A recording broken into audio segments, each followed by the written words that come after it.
आदित्याय नमः सवित्रे नमः सूर्याय नमः खगाय नमः पूष्णे नमः गभस्तिमते नमः तिमिरोन्मथनाय नमः शम्भवे नमः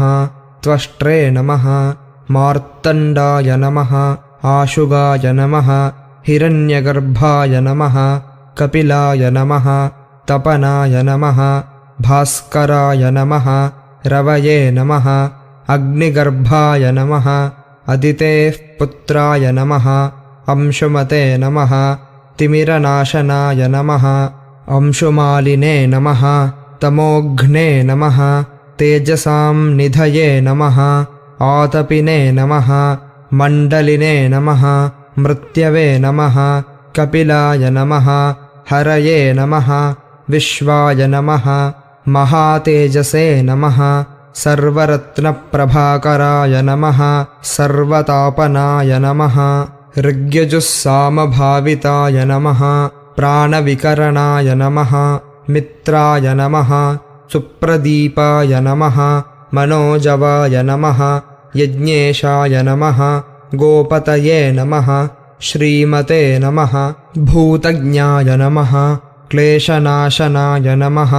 अमित्रघ्ने नमः हंसाय नमः नायकाय नमः शिवाय नमः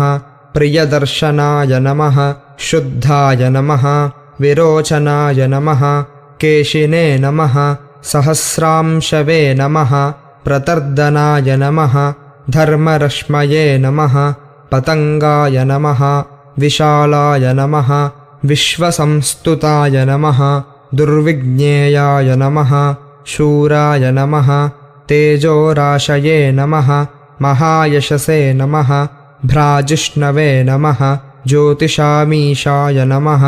विजिष्णवे नमः विश्वभावनाय नमः प्रभविष्णवे नमः प्रकाशात्मने नमः ज्ञानराशये नमः प्रभाकराय नमः विश्वदृशे नमः यज्ञकर्त्रे नमः नेत्रे नमः यशस्कराय नमः विमलाय नमः वीर्यवते नमः ईशाय नमः योगज्ञाय नमः योगभावनाय नमः अमृतात्मने नमः नित्याय नमः वरेण्याय नमः वरदाय नमः प्रभवे नमः धनदाय नमः प्राणदाय नमः श्रेष्ठाय नमः कामदाय नमः कामरूपधर्त्रे नमः तरणये नमः शाश्वताय नमः शास्त्रे नमः शास्त्रज्ञाय नमः तपनाय नमः वेदगर्भाय नमः विभवे नमः वीराय नमः शान्ताय नमः सावित्रीवल्लभाय नमः ध्येयाय नमः विश्वेश्वराय नमः भर्त्रे नमः लोकनाथाय नमः महेश्वराय नमः महेन्द्राय नमः वरुणाय नमः धात्रे नमः सूर्यनारायणाय नमः अग्नये नमः दिवाकराय नमः।